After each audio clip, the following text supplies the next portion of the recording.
at 7 p.m. tonight. It is chilly outside tonight, everybody. 23 degrees right now, partly cloudy. Should stay that way tonight. We'll see the low drop down a few more degrees to around 20 tonight. And then tomorrow, partly cloudy through the day. We'll see a high around 32 in the afternoon with lows in the low 20s tomorrow night. It's WNYC, Wednesday, 6:30. Support for WNYC comes from New Jersey Performing Arts Center, celebrating the music of Peggy Lee and Frank Sinatra. On Thursday, February 8th, vocalists include Brian Stokes Mitchell, Rachel Price of Lake Street Dive, and more. Tickets at njpac.org. WNYC, independent journalism in the public interest. 93.9 FM and AM 820. NPR News and the New York Conversation.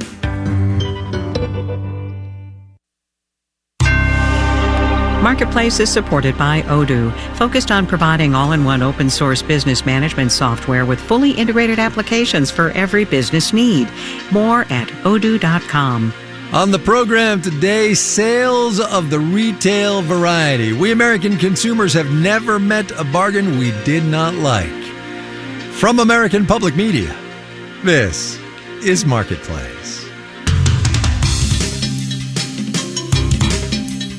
Marketplace is supported by Betterment, the automated investing platform that helps make it easy to be invested for the long term. Learn more at betterment.com. Investing involves risk. And by the American Opportunity Index, a new ranking of how well companies invest in talent and advance employees' careers. More at americanopportunityindex.org. And by Bitwarden. Bitwarden helps enterprises and individuals securely manage passwords from websites to app logins. More at bitwarden.com.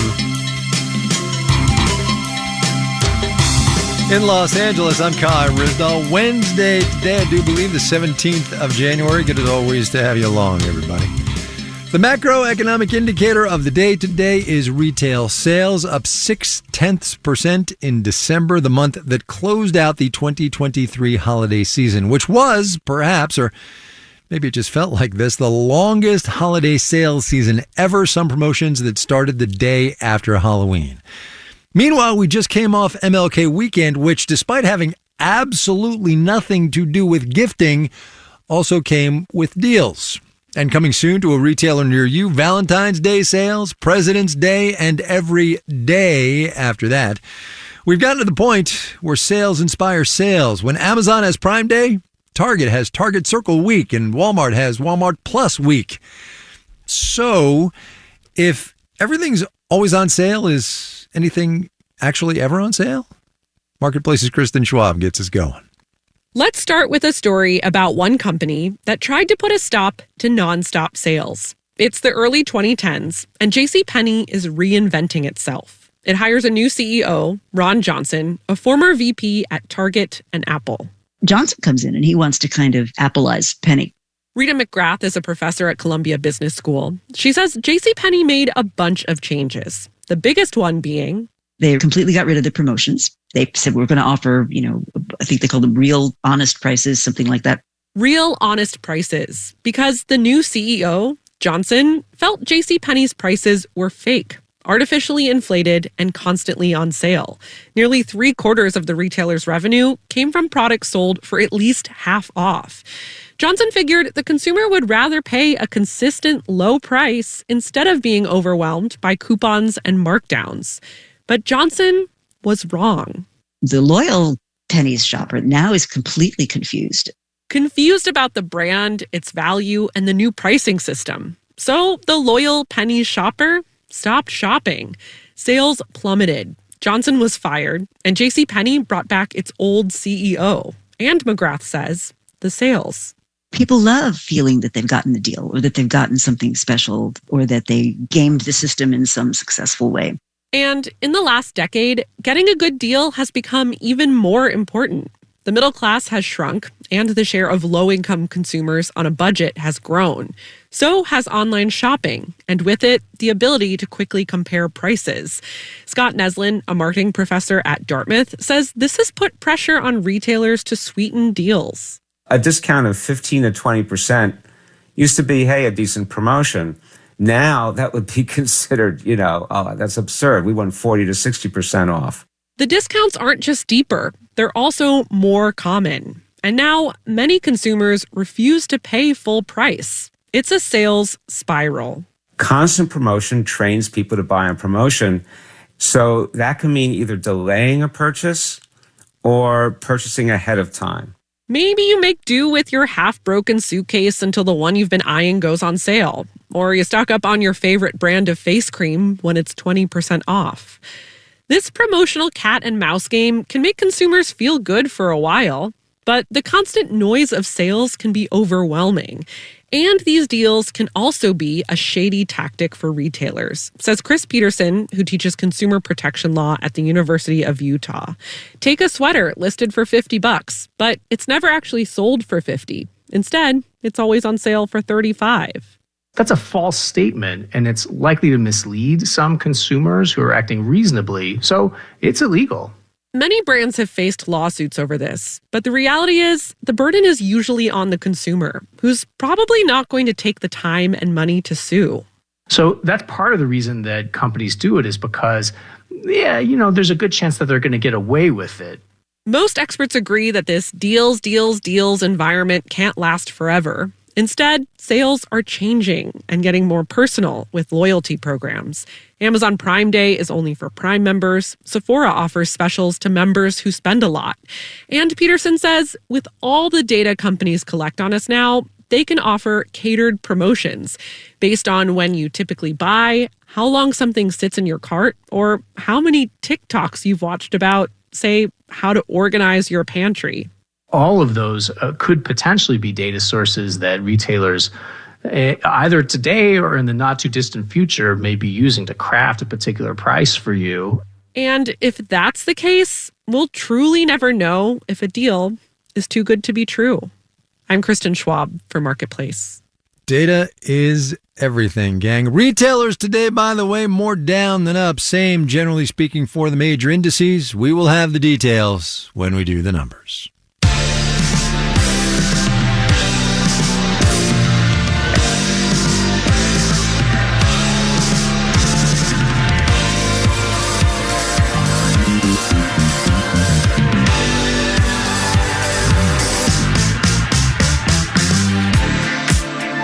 Last Thursday, as I think we mentioned, the Securities and Exchange Commission somewhat begrudgingly approved something called a spot Bitcoin ETF.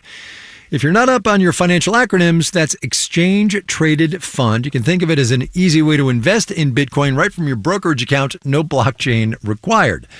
Now, as I think we also mentioned at the time, this is a classic please consult your own financial advisor story. So, we asked Marketplace's Matt Levin to consult some financial advisors about the Bitcoin ETF questions they are getting and their answers. Here's Matt. I asked certified financial planner Paul Bram how frequently his clients ask about Bitcoin. Yeah, it's easier to ask if there are any clients who haven't asked about Bitcoin, right? It's been an ongoing dialogue since Bitcoin emerged how many years ago?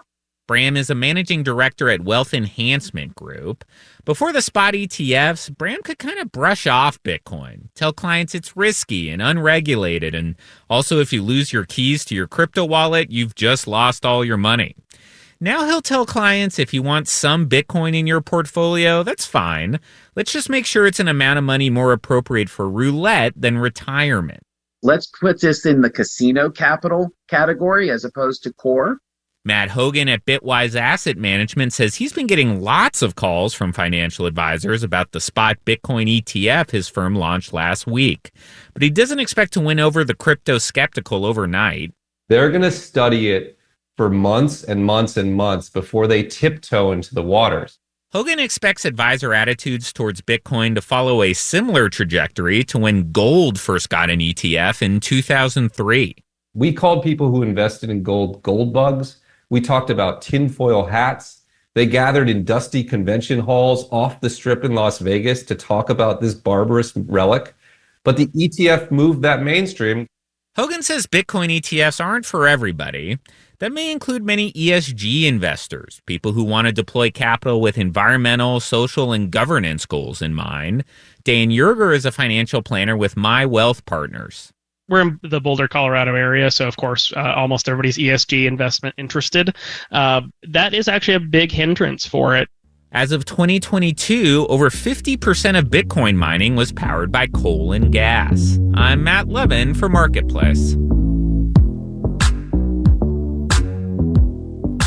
No coal, gas, or blockchain required to listen to us on our podcast. Should you happen to miss something on the air, you can get it at marketplace.org or, of course, the platform of your choice.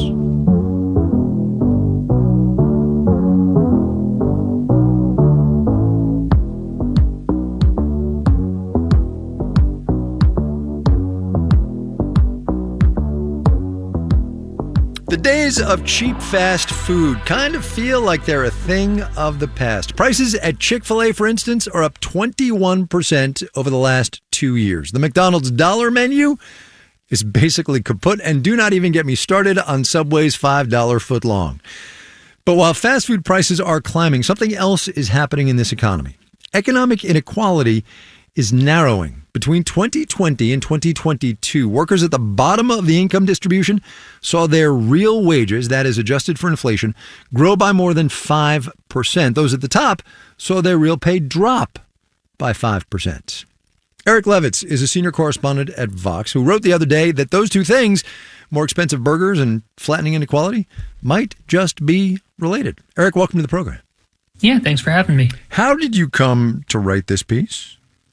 I was surfing social media over the holidays, taking a break from actually spending quality time with my family. And I saw, this argument bubbling up about a socialist commentator named Doug Henwood. He tweeted, "Can't imagine why people think this isn't a great economy. Lunch for $3 at McDonald's, $44. And that just led me to think about this really bigger question.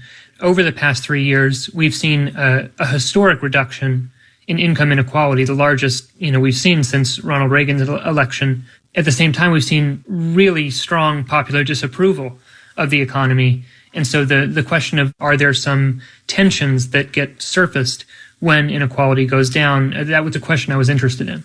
So connect the dots for me then on the premise of this thing, that $44 for a family of 3 at McDonald's is actually about lower economic inequality. So it's not exclusively about that, for certain. Of course. But what we've seen since the pandemic is a really large increase in real wages for those in the bottom 10% of the income distribution, who've seen their real wages, even when accounting for inflation, go up by 5.7% between 2020 and 2022. And then in the fast food sector specifically, where a lot of those workers work, wages have gone up by about 30%. At the same time, wages have not been rising nearly as fast for those at the top of the income distribution, and inflation has in fact taken a bite out of their real wages so that their real pay actually dropped by about 5%. You put those two things together, and what you see is that about 40% of the post-Reagan increase in inequality has been reversed just in these last few years. The upper middle class having to pay more for McDonald's and the rich in this country having to pay more for McDonald's, one cannot get too wrought up about, number one, right? Number two, the people on the lower end of the income spectrum have seen those wage gains, as you mentioned. What you didn't talk about was that group in the middle, right? Is that where the burden falls then? Yeah, there are real burdens that come from rising labor costs. As you have a tight labor market where there are lots of job opportunities for workers, where businesses are bidding against each other, you see heightened competition to get workers into those jobs.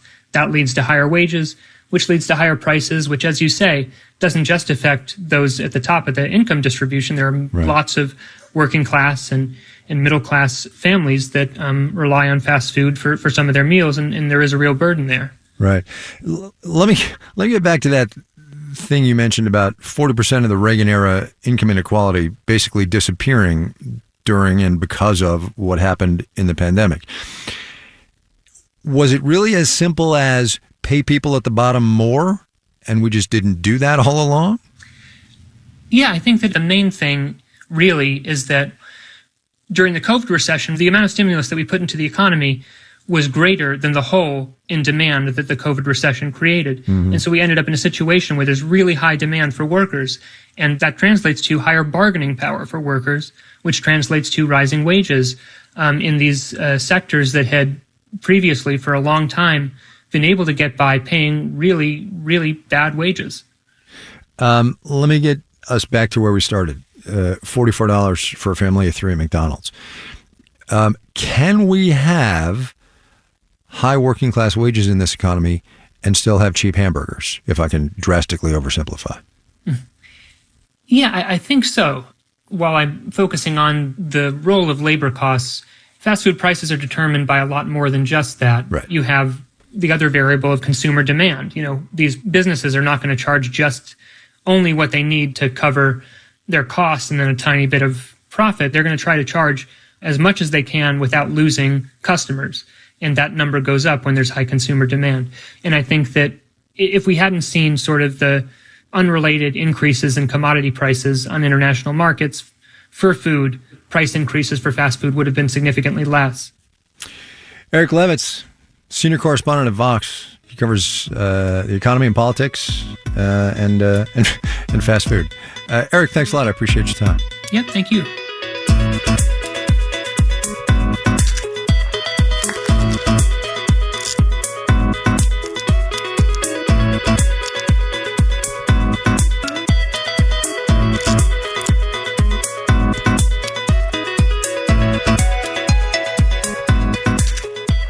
Coming up.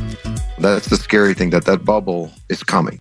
Trying not to let it burst, though. First, let's do the numbers. Dow Industrial's down 94 points today, 0.25%, 37,266. The NASDAQ off 88 points, about 0.6%, 14,855. The S&P 500 slipped 26 points, about 0.5%, 4739 there. Heard from Kristen Schwab about the phenomenon of constant sales, like what even is a sale now, right? In related stocks, Gap fell 2.1% today. Kohl's lost 2.5%. Nordstrom shed about 0.6%. Just spoke with Eric Levitz about the relationship between economic inequality and fast food prices. McDonald's flat today. Yum Brands, which owns Taco Bell, KFC, and Pizza Hut, cooled off about 0.5%. Shares of Spirit Airlines took another nosedive today, a day after a federal judge blocked its planned merger with JetBlue. Spirit off 22.5%. JetBlue dipped almost 8.7%. You're listening to Marketplace. Marketplace is supported by Progressive. Progressive Commercial Auto Insurance protects the cars, trucks, and vans that work to keep small businesses moving forward, including protection while running errands and other tasks. More at progressivecommercial.com. And by the Peter G. Peterson Foundation, a nonpartisan organization dedicated to raising awareness and accelerating action on America's fiscal challenges to build a brighter economic future for the next generation. Learn more at pgpf.org.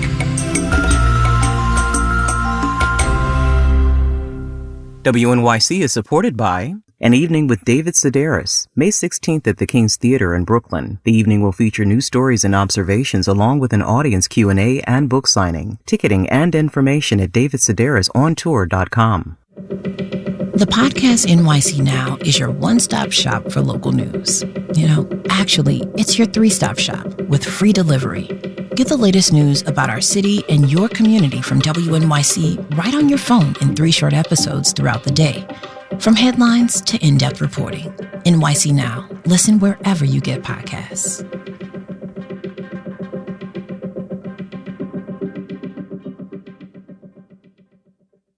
You're listening to Marketplace on WNYC.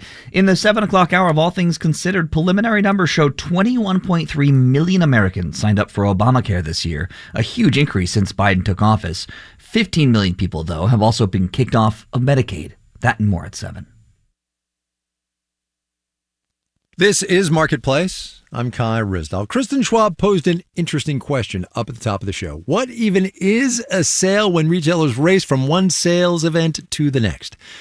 The world of furniture definitely fits into that picture. Despite some bounce back during the holidays, today's sales report showed furniture and home furnishings with an almost 5% decline in sales for the year last year. And as Marketplace's Elizabeth Troval reports, the past 4 years have been indeed a bit of a furniture roller coaster.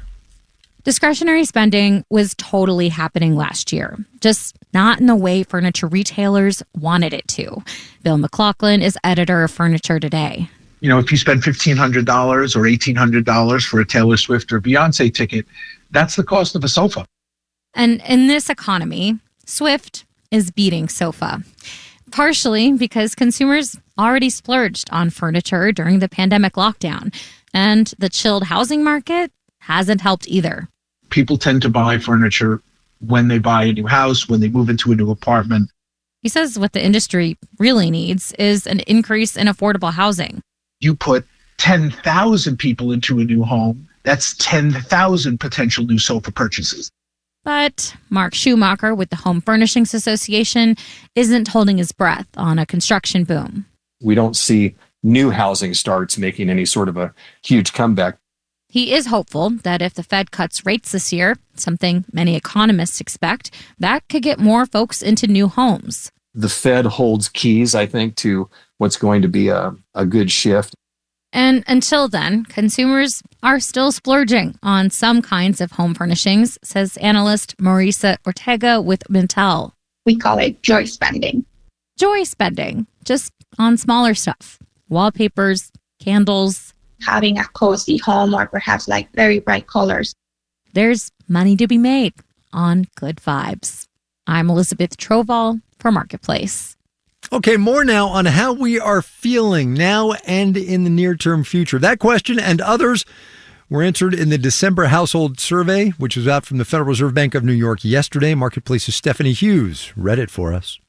Wells Fargo senior economist Tim Quinlan calls this household spending survey aspirational, kind of like his own New Year's ambitions. I want to, eat healthier, exercise more, drink less. Consumers' aspirations are to spend less on certain items, like electronics. Quinlan says we'll see them try to redirect that money towards purchasing homes. I think what's getting picked up in this survey is the intention of these households to, finally get a piece of the pie in the housing market, which is an understandable aspiration. Meanwhile, a number of everyday expenses like food and fuel have stopped having crazy price spikes. That means consumers could expect less of an increase for those essentials this year and still keep their fun budgets, which have become a priority, humming along. Ethan Strube is an economist at Carleton College who used to work for the Federal Reserve.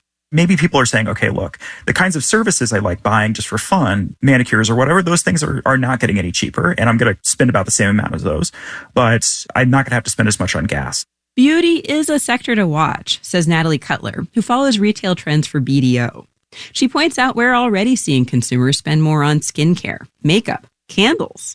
Just to kind of give themselves a little bit of a lift, a retail happy purchase. It's a form of feel-good discretionary spending that can still be economical, having fun without blowing the whole budget. I'm Stephanie Hughes for Marketplace.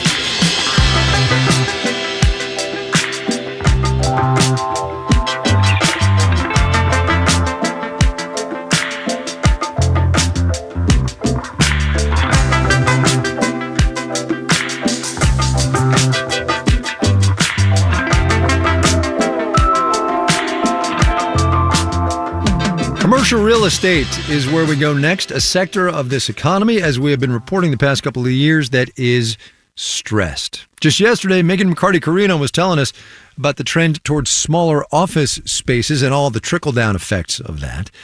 And then at the same time, building owners and would-be buyers are dealing with higher interest rates on commercial real estate loans. Both of those pressures are worrying lenders that have a lot of commercial real estate debt on their balance sheets. So Marketplace's Justin Home made some calls.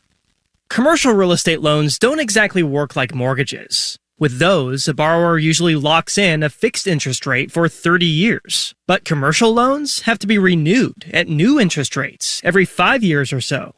And a lot of the loans that are on the books today were made when the rates were super low.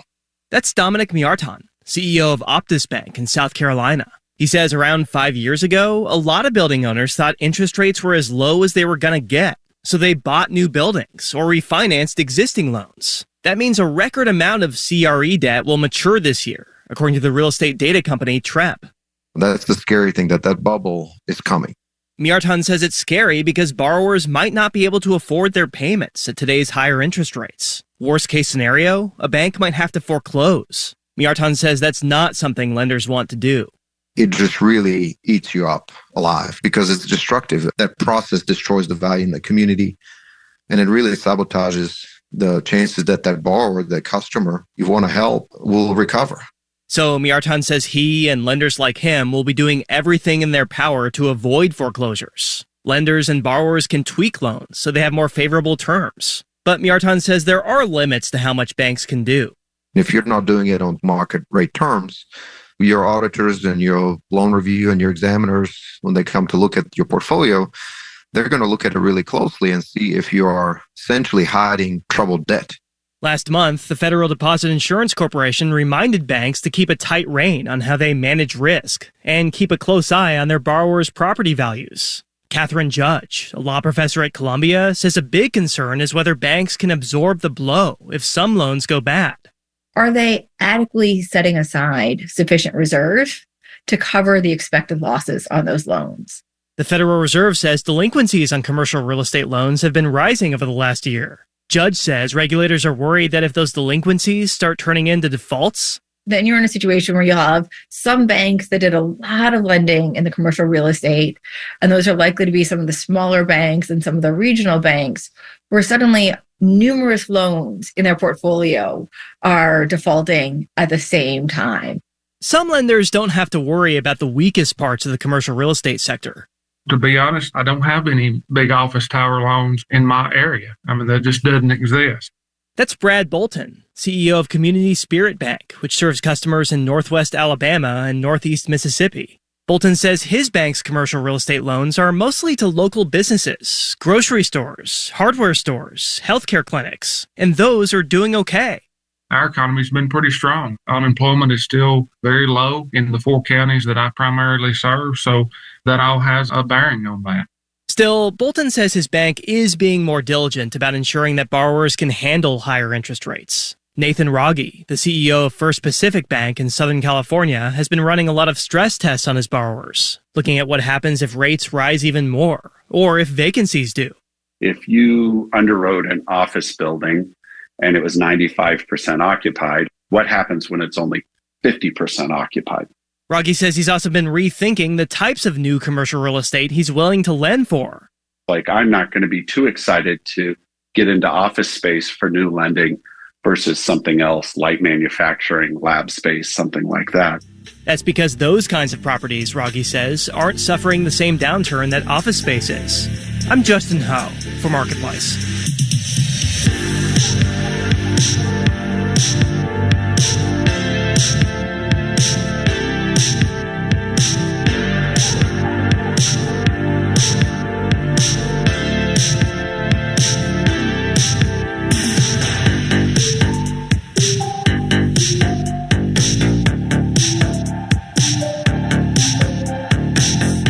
Marketplace is supported by C3 Generative AI, verified traceable answers, secure, hallucination-free, LLM-agnostic, IP liability-free. Learn more at c3.ai. And by the podcast Sold a Story. Scientists have known for decades how children learn to read, but many schools are ignoring the research. Listen now to the full investigation. This final note on the way out today, in which geopolitics comes to the Beige Book, the Federal Reserve's region-by-region look at this economy, anecdotally speaking. From the Atlanta Fed, this item, quote, a few logistics contacts hinted at re-emerging supply chain constraints resulting from drought conditions in the Panama Canal as shippers are forced to deploy to the Suez Canal. One is obliged to observe here that the Suez Canal is connected to the Red Sea, which, as we have all been hearing and reading, is the source of some supply chain constraints of its own right now. Our media production team, which is never a supply chain constraint, includes Brian Allison, Jake Cherry, Justin Dueller, Drew Jostet, Gary O'Keefe, Charlton Thorpe, Juan Carlos Torado, and Becca Weinman. Jeff Peters is the manager of media production around here. I'm Kai Risdall. We will see you tomorrow, everybody.